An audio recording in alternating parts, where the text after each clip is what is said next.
I'm tired of not living my own life. I'm tired of just letting life happen to me. Does that sound familiar to you? There is a problem with people who can't take control of their own lives, and this usually comes from the mindset of, I am adaptable, I adapt to whatever situation comes my way. I am one of those people. I'm one of those people who is very afraid to say what they actually want, what they actually need. And this comes from several sources. In my case, it comes from a pathological need to be liked. You see, I've convinced myself that if I express my actual desires, my actual needs, people are not going to like me. People are going to leave. It's happened before. So this need to be liked turns you into a person that hides what they actually want. So instead, you're happy with whatever happens to you, and you convince yourself that whatever happens to you is fine, fulfilling. It's a life based on it is what it is. There is an aversion to risk with us overthinkers. We don't like to jump. Why? Well, I think it's because if you think about any scenario for longer than 2 minutes, you're going to find things to effectively talk yourself out of it. See, everything has pros and cons. That's just how life works. There's going to be good stuff, there's going to be bad stuff. And if you can't handle the consequences, then it's going to be very difficult for you to actually make a decision. And that's usually what prevents us from making a decision in the first place, because everything has consequences. And even if it's not like dire life or death consequences, there's always going to be the consequence of choosing. Like if I chose A, I will never actually know if B was better. And this means that you can convince yourself that you're always going to be making the wrong choice, because there's no way to make both choices and analyze the results at the end. So if we're always going to make the wrong decision, why make a decision in the first place? So we don't. And we let life just happen to us. And I've noticed that every time I'm unable to make a decision, or I let life make a decision for me, I have a bad time. Because life tends to make very beige, boring decisions when left to its own devices. So what now? Let me tell you a story. Let's talk about my career, my non-existent career for a second. See, when I was a kid, I was really good at computers.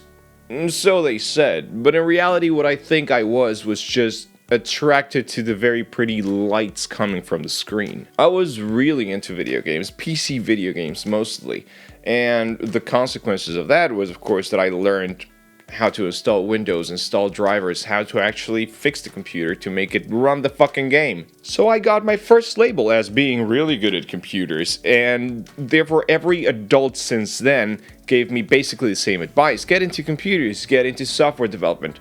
Go code some stuff. And so I did, reluctantly.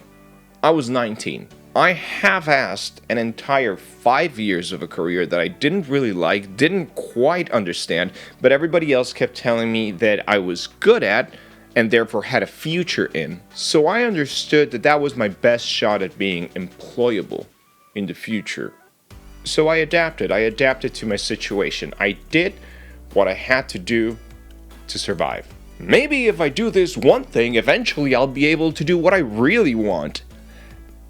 And eventually I just lost track of what it is that I really wanted, buried under the rubble of what used to be the mountain that I actually wanted to climb. And I've spent, 30 years in this field doing something that I don't completely believe in, trying to pretend that I'm still learning the new things that come along so that I continue to be employable.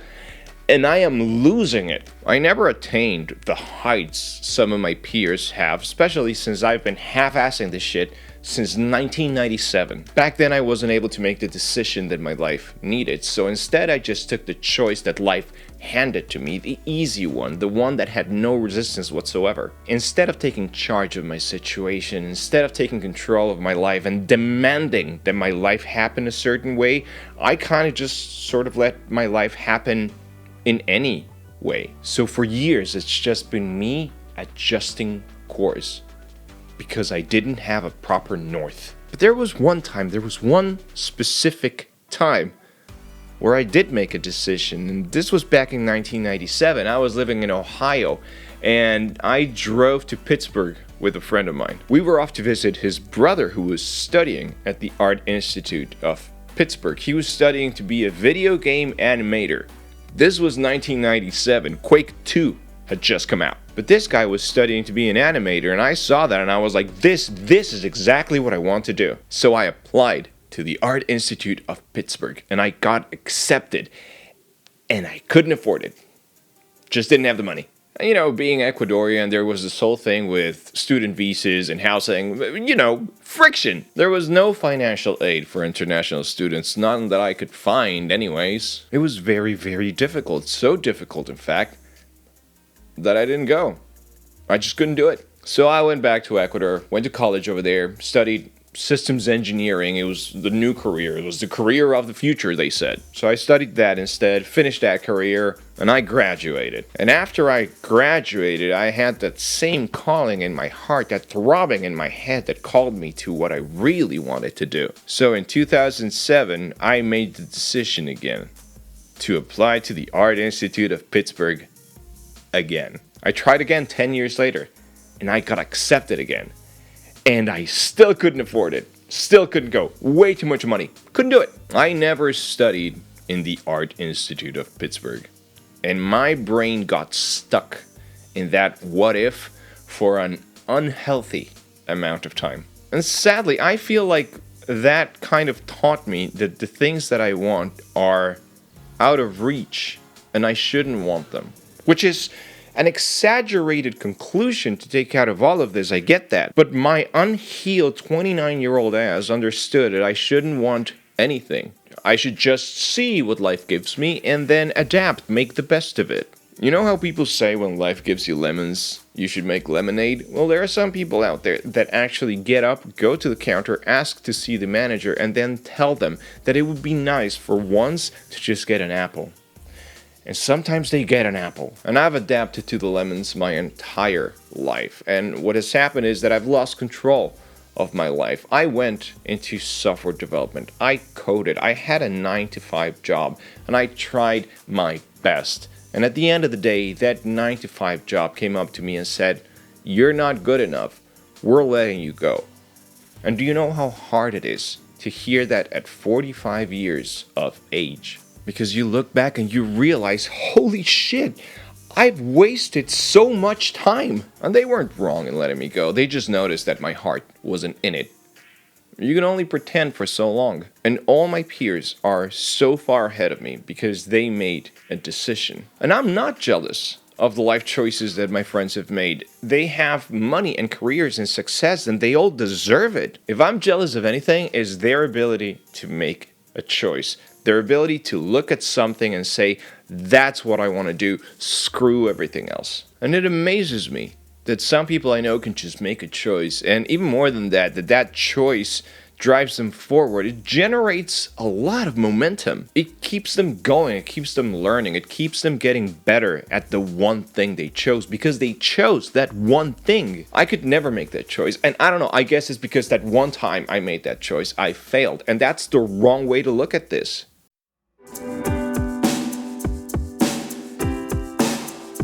But that's the lesson here. The choices you make can go either way.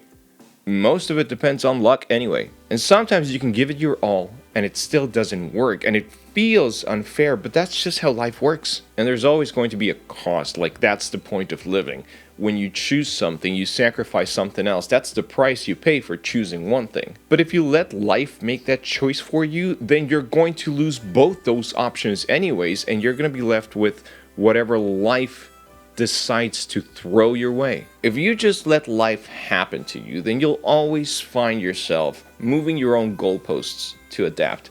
Saying things like, I no longer want what I really wanted because it sounds risky. Because even worse than having money or time on the line, you have your heart on the line. So I beg of you, don't always be at the mercy of somebody else to make those decisions for you. A boss, a parent, a partner. Don't always be the one who chooses not to kick the hornet's nest, the one who doesn't want to jump, the one who doesn't want to take the risk. For some people, that turns into that infamous decision paralysis that we all know and loathe. But without a decision, we have no north. And without a north, there is no path. And without that path, it's impossible to find the momentum, that engine that you need to keep going. You'll always end up walking in circles. And that's what I've been doing. I've been walking in circles. Decisions can be good or bad, and nobody can be really sure where they're gonna land. But by making a decision, you're gonna end up with one of two things. A, the thing that you really wanted, or B, a massive life lesson, one that has taken me 30 years to understand. You can do it in one. Don't end up like this.